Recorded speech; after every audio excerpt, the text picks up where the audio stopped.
So mga tol, kanina nga lang po, opisyal nang inannounce na kasado na po ang laban ni Ryan Garcia versus Mario Barrios, kung saan nakataya po dyan ang WBC Welterweight World Championship belt ni Mario Barrios. Gaganapin nga po ang laban na yan sa T-Mobile Arena, Las Vegas, Nevada, USA. Pagkakataon na po yan ni Ryan Garcia na maging world champion kung masilat niya po itong si Mario Barrios. Bagamat marami po ang nagkikriticize sa paglaban ni Ryan Garcia sa WBC World Title dahil natalo ito sa huling laban. Pinagtanggol po ng presidente ng WBC na si Mauricio Sulaiman si Ryan Garcia. Deserve umano ni Ryan Garcia na mabigyan ng world title at mabigyan ito ng chance. Hindi daw basihan yung huling talo ni Ryan Garcia noong nakaraan. Parang si Manny Pacquiao lang din daw yan na binigyan din daw ng chance ng WBC na makalaban sa world title.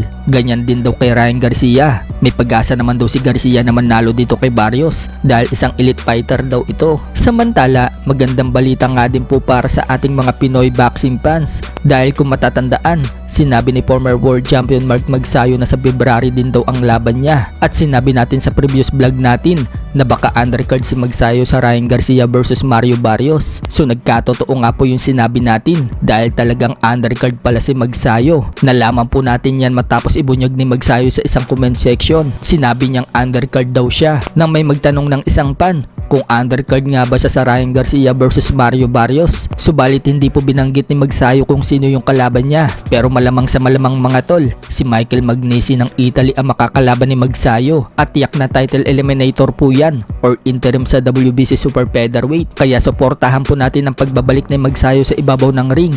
Napaka-importante po ng laban na yan. World title na po kasi ang sunod niyang laban kapag nakalusot siya dyan. Sa kabilang banda naman mga tol, nagpakita na nga po sa unang pagkakataon na bato-batong katawan si current WBO Junior Welterweight World Champion at the ring champion Teofimo Lopez. Mukhang handang-handa na po ito sa nalalapit niyang labang kay Shakur Stevenson ngayong January 31. Maging si Shakur Stevenson mga tol, nasa shape na yung katawan kahit na may suot-suot itong damit. Sa ibang banda naman mga tol, trainer ni Junto Nakatani na si Rudy Hernandez, sinabing hindi daw mananakaut ng bata niyang si Junto Nakatani si Naoya Inoue, pero tatalunin daw ni Nakatani si Inoue sa pamamagitan ng desisyon.